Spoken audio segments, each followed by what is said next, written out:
Assalamualaikum warahmatullahi wabarakatuh. Waalaikumsalam warahmatullahi wabarakatuh. Alhamdulillahirabbil alamin wassalatu wassalamu ala asyrafil anbiya'i wal mursalin wa ala alihi wa sahbihi ajmain. Rabbi shrahli sadri wa yassirli amri wahlul 'uqdatam min lisani yafqahu qawli. Amma ba'd. Pemirsa TVRI Jambi yang dirahmati oleh Allah, senang sekali saya Mawaddah Warahmah menjumpai Anda kembali dalam program acara Syiar TVRI Jambi. Barakah punya kita. Masya Allah, tabarakallah. Terima kasih Ibu-Ibu yang sangat luar biasa sekali. Pemirsa TVRI Jambi telah hadir pada hari ini narasumber kita yaitu Ustadz Muhammad Agus Saputra SPD. Assalamualaikum Ustadz. Bagaimana kabarnya hari ini Ustadz? Alhamdulillah baik Bismillah. Baik ya, barakallah. Dan juga yang sangat luar biasa sekali pemirsa telah hadir ibu-ibu Majelis Taklim dari Simpang Rimbo. Benar ya ibu-ibu ya? Bagaimana kabarnya ibu-ibu? Alhamdulillah baik. Sudah siap ya untuk mendengarkan tausiah pada hari ini ya? Siap Allah, alhamdulillah. Dan juga tadi sama-sama telah kita dengarkan pemirsa lantunan qasidah yang sangat merdu sekali oleh Gambus El Hawa Group. Ada Kak Najwa dan Bang Hafiz. Assalamualaikum Abang, Kakak. Bagaimana kabarnya? Alhamdulillah, sehat ya. Baik pemirsa, pada hari ini program acara Syiar dengan tema antara ketaatan dan kedurhakaan. Masya Allah nih Ustadz, luar biasa temanya nih.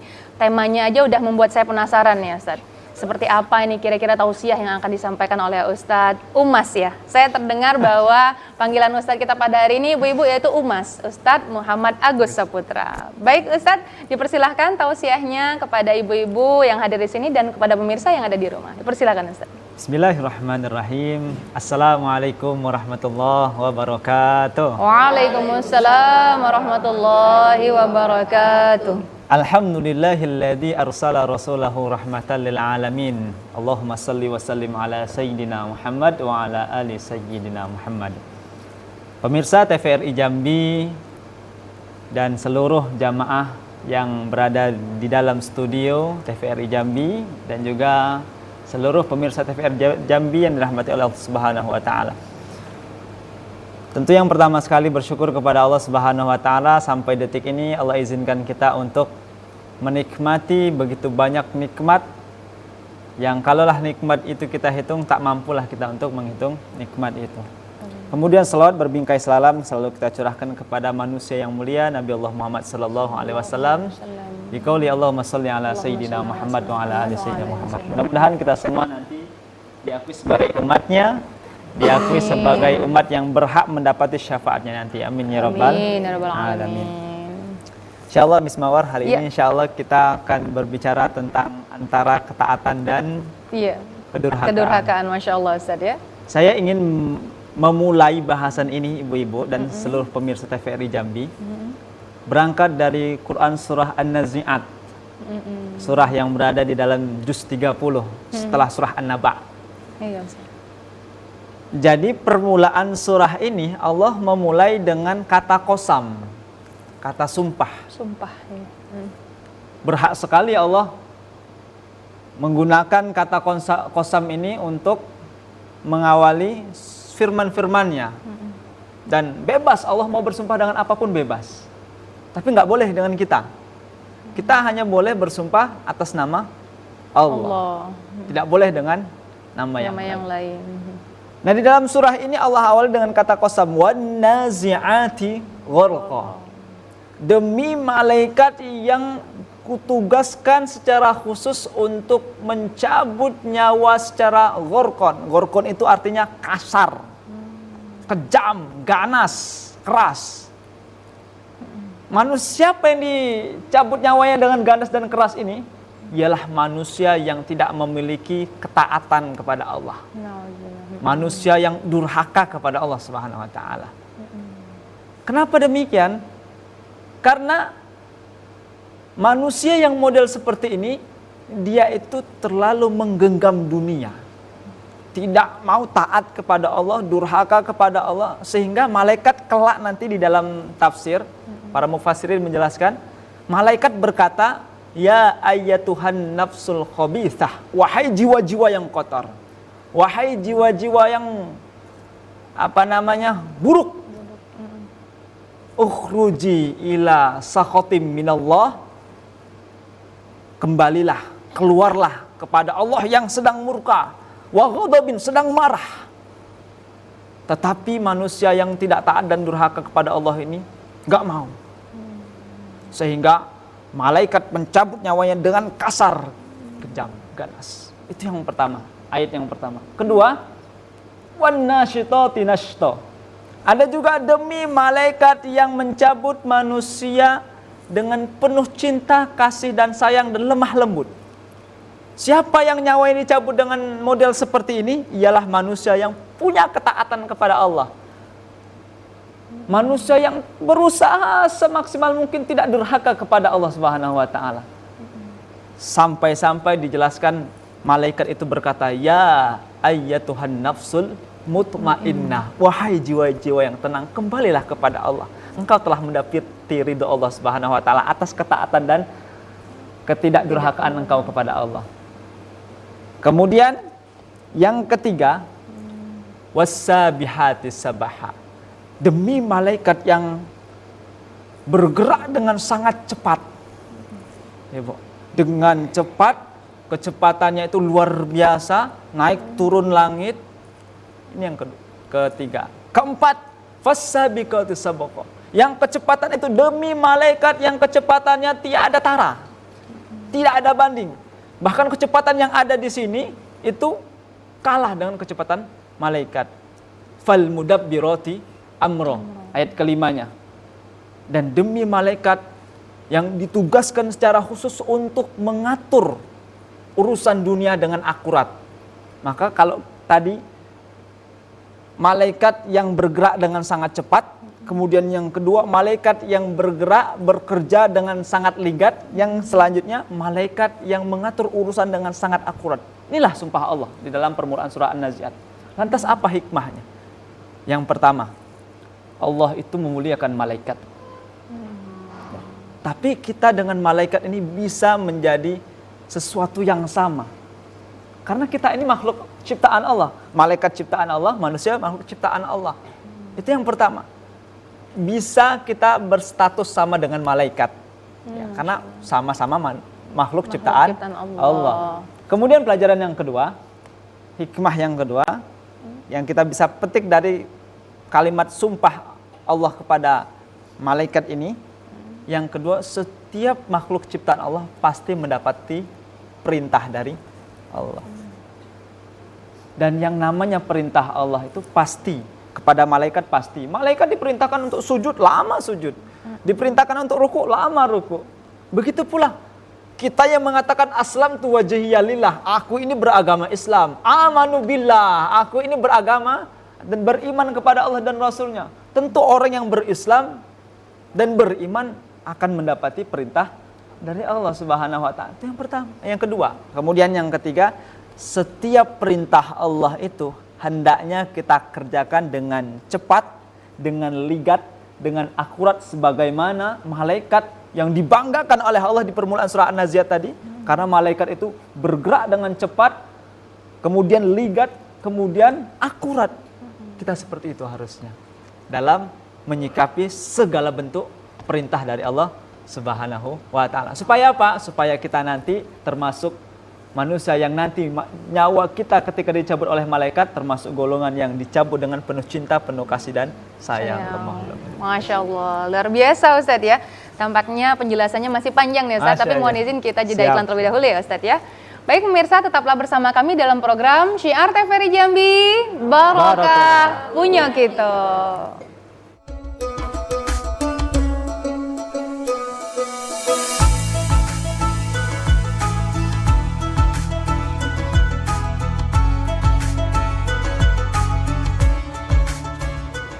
Terima kasih pemirsa, Anda tetap bersama kami dalam program Syiar TVRI Jambi, Barokah punya kita.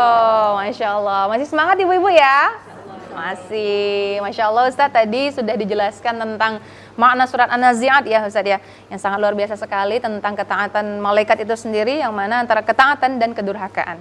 Sekarang yang ingin saya tanya nih Ustadz, kalau untuk implementasinya terhadap kehidupan manusia nih Ustadz, seperti apa keterkaitan tema kita pada hari ini, yang mana antara ketaatan dan kedurhakaan. Ini banyak aspek nih pastinya ya Ustaz ya. Mohon dijelaskan Ustaz tentang tema kita pada hari ini. Persilakan Ustaz. Malaikat itu makhluk ciptaan Allah yang mulia. Kita juga manusia, makhluk ciptaan Allah dan bisa menjadi mulia dan bahkan bisa menjadi hina. Malaikat mulia wajar, karena Allah berikan kepada malaikat itu sesuatu bentuk untuk lurus saja, tidak diberikan nafsu. Nah, kalau kita manusia, taat itu butuh perjuangan. Masya Allah. Jadi ketika kita mampu taat yang kita perjuangkan dengan mati-matian, dengan serius, maka kita akan berada jauh lebih mulia daripada malaikat. Itulah yang ingin saya tekankan pada tema hari ini. Amin. Makhluk Allah itu seyogyanya taat akan segala perintah Allah. Yang tidak taat itu termasuk orang-orang yang durhaka, termasuk orang yang melampaui batas. Jangan sampai kita ini makhluk ciptaan Allah, tapi nggak taat dengan yang menciptakan kita. Itu pesannya. Jangan sampai kita makhluk ciptaan Allah tidak taat dengan yang telah menciptakan kita. Apapun bentuk perintah Allah, taatilah. Karena kalau kita taati, kita bisa menjadi makhluk yang jauh lebih mulia daripada malaikat. Karena kita untuk taat ini butuh perjuangan. Kalau malaikat mulia, wajar dia tidak ada hawa nafsu. Kita harus mengalahkan hawa nafsu. Nah, ibu-ibu dan seluruh pemirsa TVRI Jambi yang dirahmati oleh Allah Subhanahu wa taala. Selanjutnya, Allah itu sering bercerita tentang kedurhakaan, contoh-contoh kedurhakaan. Misalnya dalam surah ini ketika Nabi Allah Musa alaihissalam dipanggil oleh Allah. Kata Allah Subhanahu wa taala, "Idhab ila fir'auna innahu tagha." Wahai Musa, datangi Firaun. Kenapa harus datangi Firaun? Karena Firaun itu termasuk orang yang durhaka, makhluk yang durhaka. Jangan sampai kita menjadi makhluk yang seperti Firaun ini. Hidupnya penuh dengan kedurhakaan, membangkang, bahkan puncak kedurhakaannya sampai-sampai ia mengatakan ana rabbukumul a'la. Menganggap dirinya Tuhan. Benar, aku lebih baik daripada Tuhan. Bahkan setan sendiri pun angkat tangan, saya tidak ikut-ikutan urusan Firaun ini. Udah lebih dari setan. Iya, lebih dari setan. Maksudnya apa? Pesan saya, kita ini ketika taat, ya berarti kita termasuk manusia yang sedang memalaikatkan diri. Masya Allah. Tapi kalau kita tidak taat, mohon maaf, mungkin kita sedang mensetankan diri. Bahkan lebih dari setan kalau bentuknya kayak Firaun tadi. Mendurhakai berarti diri sendiri. Mendurhakain. Sedangkan setan saja hanya mengatakan ana khairu minhu, aku lebih baik daripada Adam. Aku lebih baik daripada dia. Firaun, aku lebih baik daripada Tuhan. Aku lebih tinggi daripada. Setan angkat tangan. Setan aja angkat tangan gitu. Setan tidak ngajarin, malah Firaun kok seperti itu. Maka jangan sampai kita termasuk orang yang durhaka melampaui batas. Inna jahannama kanat mirsada. Sesungguhnya jahanam itu diperuntukkan untuk orang-orang yang tidak taat kepada Allah, durhaka kepada Allah. Litoghi nama abah. Orang-orang yang durhaka. Maka jangan sampai kita termasuk orang yang durhaka. Banyak perintah Allah itu, maka mesti kita taati, jalankan. Apapun bentuk perintah Allah, sholat, puasa, kemudian berbakti kepada orang tua, berbakti kepada istri, suami, banyak. Masya Allah. Baik, Masya Allah, luar biasa Ustaz. Penjelasan Ustaz tadi sangat mudah sekali untuk dipahami, sehingga ibu-ibunya jadi pengen banyak bertanya nih Ustaz. Ada yang udah gak sabaran nih ibu-ibu yang bertanya. Mohon izin ya Ustaz ya. Ya, boleh. Baik, dipersilakan kepada ibu yang mau bertanya. Ya, silakan ibu. Berdiri. Assalamualaikum warahmatullahi wabarakatuh. Waalaikumsalam warahmatullahi wabarakatuh. Izin bertanya Ustadz, Silakan. mengenai antara ketaatan dan kedurhakaan terhadap orang tua. Bagaimana sikap kita sebaiknya ketika kita merawat orang tua yang sudah sepuh, seperti pikun, sakit-sakitan, tapi kita tuh kadang tuh kesabaran kita tuh masih labil, nggak kuat menghadapinya. Kadang kita malah marah sama orang tua gitu. Sementara kita mau jadi anak yang taat dan berbakti kepada orang tua. Mungkin memang kesabaran itu diuji dengan orang tua yang seperti itu. Tetapi kadang mulut ini mengupat-ngupat Ustadz. Takut durhaka gitu Iya, ya, takut Mbak, ya? durhaka. Mohon izin dengan Mbak siapa nih? Karena tadi Mbak Oh, iya. tidak menyebutkan namanya. Dengan Ibu Mary. Ibu Mary, Iya. baik Ibu. Mungkin itu yang ingin ditanya Baik. Ustadz, tips-tips untuk menghadapi yang seperti itu, bagaimana tetap menjadi anak yang taat tanpa adanya rasa lelah merawat orang tua. Baik, Terima baik. kasih. Sama-sama. Assalamualaikum warahmatullahi wabarakatuh. Waalaikumsalam Waalaikumsalam warahmatullahi warahmatullahi wabarakatuh. wabarakatuh. Masya Allah sekali Ustaz. Pertanyaan dari Ibu Mary. Ini saya terlena juga tadi, ibunya belum nyebutin nama ternyata nih, Ustaz. Ibu Mary dari Majelis Ta'lim Simpang Rimbo nih Ustaz. Menarik pertanyaannya Ustaz. Sangat relate sekali dengan tema kita pada hari ini tentang ketaatan dan kedurhakaan. Karena memang kalau sudah mendengar kata-kata taat dan durhaka, itu kan lebih sering kita menyambungkannya terhadap orang tua, ya Ustaz. Nah, jadi bagaimana tanggapan Ustaz tentang pertanyaan dari Ibu Mary tadi? Dipersilakan Ustaz. Jadi kita kembali dulu ibu-ibu. Taat itu artinya patuh kepada perintah Allah. Patuh. Misalnya Allah katakan wa qada rabbuka alla ta'budu illa iyyahu wa bil walidaini ihsana. Wa bil walidaini ihsana. Hendaklah berbuat baik kepada ibu bapakmu. Masya Allah. Ini perintah Allah. Mesti kita patuhi dan kita taati. Dan betul untuk taat kepada Allah itu sangat sulit. Cobaan itu luar biasa. Kadang-kadang orang tua tingkahnya aneh, seperti anak-anak sudah gitu kan. Kita merawatnya sudah gerem, mulut nih mau moci terus mismawar gitu. Lantas bagaimana tipsnya Ustaz? Bagaimanapun bentuk orang tua kita, keadaan orang tua kita, model orang tua kita dalam rangkaian berbakti kepada Allah, maka tetaplah kita harus taat dan patuh memuliakan keduanya. Sekalipun orang tua itu mohon maaf tidak beragama Islam, tetap kita patuhi dan kita taati selagi itu berada dalam koridor agama kita Islam. Tapi Ustadz kadang-kadang nggak sabar, betul. Disitulah letak pahalanya ibu. Ketika kita mampu bersabar dalam mengurus orang tua, taat kepada perintah Allah, berbakti kepada orang tua ini, disitulah kita memiliki peluang untuk meraih kecintaan Allah. Wallahu yuhibbus sabirin. Siapa yang bersabar dalam menaati perintah Allah, siapa yang dia bersabar dalam taat untuk berbakti kepada kedua orang tuanya, kami akan berikan kesempatan mereka untuk meraih pahala sabar dan meraih kecintaan dariku. Dan bahkan di dalam Quran surah Az-Zumar, siapa orang yang bersabar dalam menghadapi ujian orang tua ini, perintah untuk berbakti kepada orang tua ini, ketika dia sabar, maka dia akan mendapati pahala ajrun ghairul hisab, tanpa batas, nggak berhenti-henti. Masya Allah. Maka kita pahami motivasi kita merawat orang tua ini apa? Ini surga. Siapa yang merawat orang tua berarti taat sama Allah, berarti nanti kalau mati dicabut nyawanya dengan malaikat dengan penuh kasih, penuh cinta, penuh sayang tadi. Kemudian apa? Nanti mendapati kecintaan Allah, mendapati ridho Allah.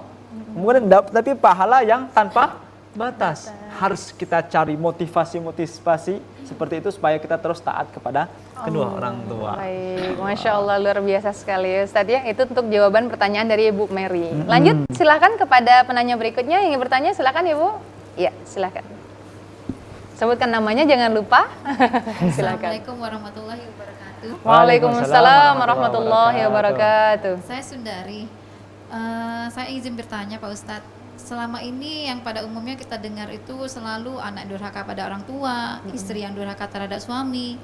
Sebenarnya ada nggak sih orang tua yang durhaka terhadap anak ataupun sebaliknya suami yang durhaka terhadap istri?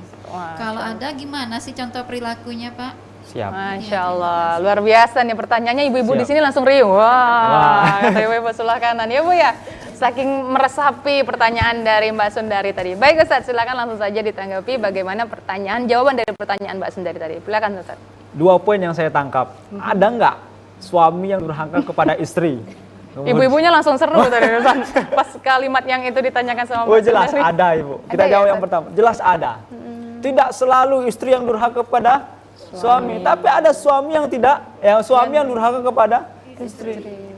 Betapa banyak Allah perintahkan kepada para suami ini sebuah perintah Yang kalaulah ternyata suami itu tidak mentaati perintah-perintah itu, maka dia termasuk durhaka kepada istri.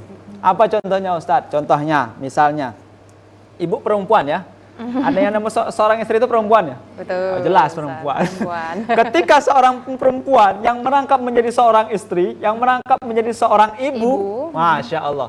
Perintah Allah apa? Muliakan, ya, hormati, sayangi, berikan yang terbaik. Kan gitu, cintai dengan penuh, gitu ya. Tapi mohon maaf, ketika ternyata suami tidak memberikan hak cinta, kasih sayangnya, sakinah mawaddah warahmah itu tidak dihadirkan dalam rumah tangganya, sakinah mawaddah pula nama miss gitu ya. Maka ini termasuk suami yang durhaka kepada istri, bahkan mengkasari, gitu ya. Mohon maaf gitu kan, main tangan, pukul tangan. Iya, kita mendengar berita yang luar biasa seorang suami gelepak gelepuk. Alhamdulillah Ustaz. Mohon maaf, ini berarti tidak taat kepada Allah. Durhaka kepada Allah, durhaka kepada istri. Berarti kalau suami yang KDRT itu termasuk kategori Wah, durhaka saya mau ya, ngomong itu tadi. udah duluan Iya, ya. udah duluan. Saya kan sambil menyimpulkan Masya sendiri Allah, juga. Ustaz. benar. Berarti kalau ada seorang suami KDRT kepada istri itu bentuk kedurhakaan. Mohon maaf, lagi dan lagi kalau tadi saya mengatakan manusia yang sedang mensetankan diri, saya bisa mengatakan lagi ini contoh manusia yang sedang membinatangkan diri. Nah, alhamdulillah. Kenapa? Karena belum pernah saya dengarnya ibu-ibu ya, dan seluruh pemirsa TVRI, belum pernah saya dengar ya hewan atau kucing lah yang kawin juga KDRT. Dia bawa sapu, untuk pasangan ini hewannya, enggak pernah ya? Ustaz? Gak pernah kita lihat. Hewan nggak ada yang KDRT dengan pasangan. Masya Allah. Mengkasari pasangannya. Itu yang pertama. Apalagi contoh durhaka seorang suami kepada istri, mohon maaf tidak memberikan yang namanya tempat tinggal yang baik. Mohon maaf, nafkah yang baik. Kemudian membanding-bandingkan istrinya dengan perempuan yang lain, dengan tetangga misalnya. Dek, tengok tuh, Dek. Dia skincarean terus. Kau nih, kata suami kan, Bu, ya. Bau kelek gitu ya, Bu. Oh, ilah, gitu. Itu bentuk ya kadang-kadang ini sepele ibu-ibu, tapi itu bentuk kedurhakaan karena Rasulullah SAW bersabda, jangan mengolok-olok, jangan mengejek, jangan menjelek-jelekan pasanganmu. Tutup aib rumah tanggamu serapat-rapatnya. Apalagi kita gibahinya dengan siapa? Dengan tetangga, gitu. Suami tetangga. Gibahinya dengan siapa lagi? Dengan orang tua. Jangan. Ini bentuk anak. Orang tua ada yang durhaka kepada anak, ada orang tua. Ketika apa? Tidak memberikan pendidikan yang baik, tidak menjalani amanah dengan baik untuk merawat anak ini menjadi anak yang soleh dan soleha, ditelantarkan gitu. Kita kalau berbicara ini sangat panjang. Jelas ada contoh orang tua yang durhaka kepada anak. Salah satunya tidak memberikan pendidikan, terutama pendidikan agama Islam dengan baik. Itu contoh kedurhakaan. Masya Allah Ustaz. Jadi ibu-ibu di sini berharap para suami-suaminya menonton ya, karena jadi kayak ada pesan gitu ya ibu ya. Semangat sekali ibu-ibunya, Masya Allah, alhamdulillah Ustaz. Baik Ustaz, mohon izin kita jeda terlebih dahulu. Baik pemirsa, tetaplah bersama kami tentunya dalam program Syiar TVRI Jambi, Barokah punya kita.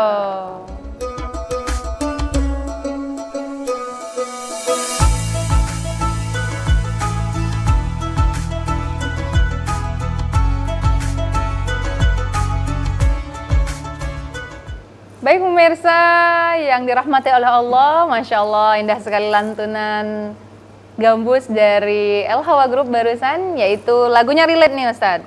Ini ibadah, itu ibadah, di mana-mana orang ibadah. Nah ini sesuai dengan tema kita dan juga ada yang di sini dosa, di sana dosa. Baik, terima kasih pemirsa tetap bersama kami dalam program Syiar TVRI Jambi. Barokah punya kita, Masya Allah. Baik Ustadz, mohon izin kita lanjut karena masih ada ibu-ibu yang ingin bertanya nih tampaknya nih Ustadz ya. Dipersilakan kepada ibu yang ingin bertanya. Iya, silakan ibu. Assalamualaikum warahmatullahi wabarakatuh. Waalaikumsalam warahmatullahi wabarakatuh. Perkenalkan saya Pak Ustadz, saya Ita Nurbani dari Majelis Taklim Pengajian RT 17 Simpang Rimbo. Baik Ibu. Izin bertanya ya Pak Ustadz. Ya Ibu. kami jadi beban pikiran kalau saya punya orang tua. Kalau kami selaku anak bisa dikatakan durhaka atau tidak, kami tidak menjalankan apa yang diperintahkan orang tua kami, sementara orang tua kami tidak menjalankan syariat agama tadi. Lalu yang kedua Pak Ustadz, kami selaku istri, apakah kami digolongkan menjadi istri yang durhaka, tidak patuh kepada suami? Kebetulan suami itu juga tidak menjalankan dari segi syariat agama. Atau kami yang selaku istri mengajak suami untuk menjalankan syariat agama, ataukah kami itu juga digolongkan durhaka pada suami karena kami yang mengajarkan suami? Mohon penjelasannya Pak Ustadz. Assalamualaikum warahmatullahi wabarakatuh. Waalaikumsalam warahmatullahi wabarakatuh. Masya Allah Ustadz, pertanyaannya pada hari ini sangat-sangat luar biasa sekali Ustadz. Yang mana ibu ini tadi bertanya terkait beliau terhadap orang tua dan terhadap suaminya pula. Mohon dijelaskan Ustadz untuk pertanyaan dari ibu barusan. Persilakan Ustadz. Tadi sedikit sudah kita singgung. Bagaimanapun bentuk orang tua, keadaan orang tua, sebagai seorang anak, kewajibannya adalah patuh kepada orang tua. Selagi perintah itu masih berada dalam syariat Islam. Bahkan mohon maaf, kalaupun bukan Islam, tetap kita harus memuliakan, berkata-kata baik, memberikan nafkah juga kalau memang dibutuhkan. Kemudian kalaulah seandainya orang tua kita ini yang gak baik, yang gak paham agama, gak berkata, kita gak termasuk durhaka ketika kita mengingatkannya, asal dengan cara yang baik. Poinnya apa Ibu? Poinnya bagaimanapun ngerti atau gak ngerti orang tua kita dengan agama, tetap kita patuh berbuat baik kepada orang tua. Dan harus bagaimana kita Ustadz? Harus dengan kasarkah, lembutkah? Enggak. Tetap kita ikuti cara mainnya asal dengan lembut. Enggak termasuk durhaka kepada. Kecuali kalau kita membentaknya. Perkataan oh ini jelas durhaka. Kemudian saya ingin pesan bahwasanya antara anak dan orang tua setelah menikah itu bukan berarti putus hubungannya. Kebanyakan kita lihat setelah menikah dianggap sudah bisa hidup sendiri, putus hubungan dengan orang tua. Tidak. Setelah menikah bukan berarti putus hubungan kita dengan orang tua. Justru setelah menikah itulah awal kita untuk berbakti dan memberikan yang terbaik untuk kedua orang tua kita. Bagaimanapun kehidupan orang tua kita, kenal agama atau tidak kenal agama, tetap kita muliakan dan hormati. Asal tetap dengan syariat Islam baik tadi. Seorang istri bagaimana kepada seorang suami, yang seorang suami itu tidak paham agama, diajak sholat dia marah. Saya pun nak marah juga Ustaz. Ibu tidak durhaka, ibu tidak durhaka, tapi ingat catatan dengan lembut itu tadi. Cuman itu, karena kata Allah apa? Ya ayyuhalladzina amanu taqullah wa qulu qawlan sadida. Wahai orang-orang yang di dalam hatinya ada iman, berkatalah dengan perkataan yang baik, santun, lemah, lembut. Jadi kalau kita kepada seorang suami mengajak untuk berbuat baik dalam rangkaian beragama, kita tidak termasuk durhaka asal dengan baik. Ustadz, kami ini sudah ngajak, tapi dibilang kamu ini tidak taat dengan saya nggak mau pengajian misalnya gitu kan. Tidak diizinkan. Maka Ibu, kalau hal yang seperti ini hendaknya kita beritahu bahwasannya Bang ini seperti ini dengan lemah lembut. Kalau untuk kebaikan tetap. Tapi kalau seandainya tidak boleh pengajian, apalagi ustadz yang ngisi itu kecil, pendek, kayak ustadz yang di TPRI itu. Kalau ganteng juga nggak boleh, takut cemburu. Takutnya cemburu suaminya. Nah, maka Ibu ini pertama langkahnya beri paham dulu. Kalau seandainya sudah diberi paham, Ibu boleh melawannya dengan lemah lembut. Tapi kalau sudah memang tidak dikurung, ya udahlah. Berarti kita harus taat kepada suami. Sabar. Berarti perintah untuk menuntut ilmu itu wajib, perintah menaati suami itu juga wajib. Ikutilah. Yang mana yang kita dulukan tuh, Ustaz? Yang ini Ibu, ikuti suami itu. Yang ini Yang suami. ya, yang benar-benar. penting sudah dikasih paham. Paham. Lebih dahulu tadi. Tapi seandainya sudah keluar dari agama Islam, tidak usah belajar. Itu wajib kita menentangnya, Betul. melawannya. Tidak durhaka kita, tidak. Bisa dipahami insya Allah Ibu ya. Amin, insya Allah. Jadi selagi itu memang hal yang baik, Ibu masih harus tetap taat kepada suami ya. Suami. Ustaz ya. Bisa dipahami ya Ibu ya? Masya Allah Ustaz. Menarik nih pembahasannya Ustaz. Dari beberapa yang Ustaz jawab tadi, itu memang merupakan poin-poin yang ibu-ibu di sini mungkin rasanya relate ya Ibu ya, atau dalam kehidupan sehari-hari begitu ya Ustaz ya, pengalaman pribadi gitu nah Ustaz. Nah mungkin juga tadi Ustaz ada singgung sedikit tentang bahwa seorang anak itu setelah menikah ternyata memang itu yang harus tampak pengabdiannya terhadap orang tua begitu ya Ustaz. Memang banyak yang salah kaprah kali ya Ustaz ya. Bahwa kalau udah menikah itu udah nggak ada lagi tanggung jawab terhadap orang tua. Saya pernah mendengar nih Ustaz.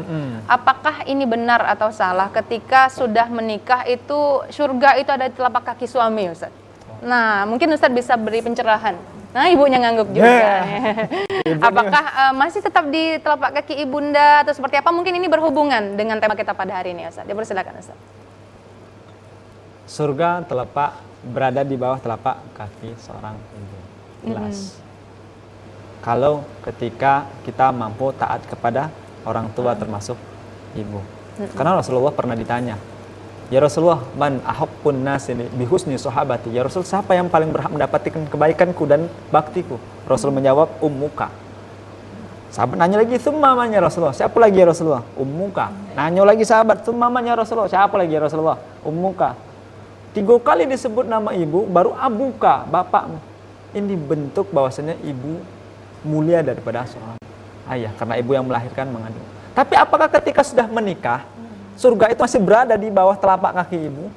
Itu hanya kiasan saja, supaya kita tetap mematuhi orang tua, terutama ibu tadi. Bukan berarti surga itu berada dalam kaki. Indah gitu ya, bukan ya. Jelas, kalau dia anak laki-laki, selamanya dia itu punya ibunya. Tetap dia berbuat baik kepada ibunya. Kalau dia anak perempuan, maka baktinya pindah kepada suami. Karena ketika suami sudah menjabat tangan bapaknya, saya terima nikahnya, maka seluruhnya tanggung jawab berubah kepada seorang suami ini. Termasuk istri itu yang sudah menjadi pasangan hidupnya mesti taat kepada seorang suami daripada orang tuanya. Tapi bukan berarti kita membeda-bedakan. Hendaknya kita semua itu memuliakan. Kalau seorang istri dilarang suami untuk mendatangi orang tuanya, lantas bagaimana Ustadz? Siapa yang harus kita ikuti? Suami atau ke tempat orang tua? Tentu kita taati suami. Suami melarang untuk ketemu dengan orang tua kandung kita ikuti, karena memang suami harus kita patuhi. Tapi alangkah baiknya suami jangan macam tuh, durhaka namanya, kan gitu. Yang seperti itu Bu. Jadi yang jelas kalau dia anak perempuan, ya kalau dia anak perempuan maka dia punya suami sepenuhnya. Kalau dia anak laki-laki, artinya apa? Sama-sama ada 2 perempuan, yang pertama ibu, yang pertama istrinya. Tetap ibu menjadi prioritas, istrinya juga tidak boleh diabaikan. Karena kadang-kadang ya itu tadi, setelah menikah fokus dengan istrinya saja, bahkan membahagiakan istrinya saja, emaknya dilupakan. Bahkan emaknya minjem duit 50.000 pun misalnya, nanya istri dulu. Nah, inilah manusia bangsa, suami-suami takut istri. Kalau saya tidak takut sama istri Bu, terus terang. Cuman istri saya lebih berani dari saya. Sama ya Bu. Nah, kayak gitu lah Bu. Istilahnya intinya apapun yang disyariatkan kepada kita dari agama kita ini tentang orang tua ke anak, anak kepada orang tua, suami kepada istri, istri kepada suami, itu hendaknya taati, patuhi supaya kita menjadi makhluk yang dimuliakan oleh Allah Subhanahu wa taala. Amin ya rabbal alamin. Masya Allah Ustaz. Baik Ustaz, mohon izin kita jeda iklan terlebih dahulu. Baik pemirsa, tetaplah bersama kami. Kami akan kembali dalam program Syiar TVRI Jambi, Barakah punya kita.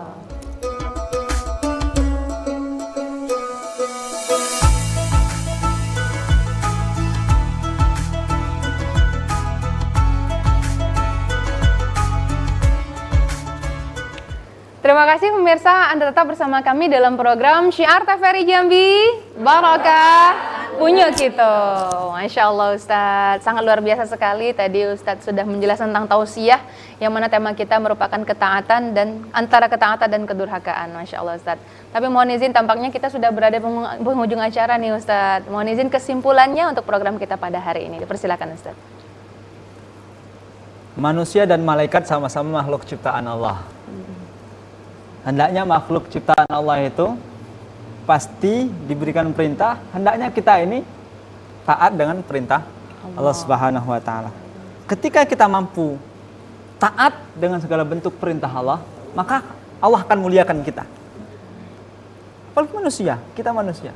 Kita taat dengan perintah Allah, maka ketaatan itu terus kita jaga, istiqomah dengan ketaatan, kita bisa menjadi makhluk yang lebih mulia daripada malaikat. Pesannya, taatilah segala bentuk perintah Allah Subhanahu wa taala. Kedua, jangan durhaka dengan perintah Allah. Sebab kalau kita durhaka dengan perintah Allah, kita termasuk tsumma radatna asfala safilin. Kita dijatuhkan dengan dalam keadaan yang serendah-rendahnya, sehina-hinanya. Kita dihinakan oleh Allah Subhanahu wa taala. Dan kehinaan yang paling tinggi itu ketika kita berada di bukan tempatnya. Di mana? Di neraka. Ini hina. Maka ayolah kita taat, jangan kita durhaka. Kalau kita taat nanti apa? Di kampung akhirat kita semua akan pulang kampung. Kampung akhirat. Di kampung akhirat itu cuma ada dua pilihan. Ada surga dan neraka. Nanti ketika di kampung akhirat manusia yang senantiasa taat kepada Allah, perintah Allah semuanya ditaati, nanti mereka ini wujuhu yauma idzin na'imah. Wajahnya akan tersenyum gembira, bahagia. Kenapa? Lisa'iha radiyah. Karena Allah telah ridho kepada kita. Sebab apa? Sebab kita taat kepada Allah. Karena sesungguhnya ibu-ibu dan seluruh pemirsa TVRI Jambi yang dirahmati Allah Subhanahu wa taala, kepentingan kita hidup ini apa? Bagaimana ketaatan kita, aktivitas kita mampu mengundang ridho Allah Subhanahu wa taala. Kalau Allah ridho kepada kita, Allah pengen kita masuk surga. Lisa'iha radiyah. Allah telah memberikan ridho kepada kita semua. Fi jannatin aliyah. Dan Allah mengangkat kita, memuliakan kita menjadi manusia yang tinggi dan ditempatkan di tempat yang tinggi. Apa tempat yang tinggi itu? Jannatin naim. Surga yang penuh dengan kenikmatan. Inilah bentuk kemuliaan dari Allah Subhanahu wa taala bagi kita yang taat. Sebaliknya, bagi kita yang tidak taat atau durhaka kepada Allah Subhanahu wa taala, jangan kita tidak taat, jangan kita durhaka, karena nanti kita termasuk golongan wujuhu yauma idzin khasyi'ah. Apa itu? Orang yang nanti wajahnya meraut, wajahnya ketakutan, wajahnya sedih, wajahnya cemas, khawatir. Kenapa? Lisa'iha. Mohon maaf. Nanti manusia yang model seperti ini, mereka dicampakkan aslanaron hamim. Campakkan ke dalam neraka. Maka ibu-ibu jangan sehina-hinanya manusia karena ketidaktaatan kepada Allah ketika dia berada di dalam neraka. Jangan. Maka taatlah kepada Allah. Kalau kita taat kepada Allah, Allah akan muliakan. Muliakanlah semua apa yang diperintahkan Allah Subhanahu wa taala. Kemudian kalau kita durhaka kepada Allah, maka siap-siap kita akan dihinakan oleh Allah Subhanahu wa taala. Tentu ini tidak kita inginkan. Mudah-mudahan kita semua yang hari ini mengikuti pengajian ini, mengikuti program Syiar TVRI Jambi, menjadi manusia yang mampu taat kepada perintah Allah dan termasuk manusia yang akan mendapati kemuliaan dari Allah Subhanahu wa taala. Amin. Amin. Ya rabbal alamin. Aqulu qouli hadza fastaghfirullahal azim usikum wa nafsi bitaqullah. Wassalamualaikum warahmatullahi wabarakatuh. Waalaikumsalam warahmatullahi wabarakatuh. Barakallah, terima kasih Ustadz Muhammad Agus Saputra atau Umas telah hadir di studio TVRI Jambi pada hari ini, dan ibu-ibu dari Majelis Taklim Simpang Rimbo. Terima kasih telah hadir dan kita sudah sama-sama mendengarkan tausiah dari Ustadz Umas tadi. Baik pemirsa, demikianlah program acara Syiar pada hari ini. Terakhir mari sama-sama kita dengarkan lantunan gambus dari El Hawa Group. Saya Mawadah Warahmah beserta seluruh kru yang bertugas pamit dari hadapan Anda. Akhirul kalam. Assalamualaikum warahmatullahi wabarakatuh. Waalaikumsalam warahmatullahi wabarakatuh.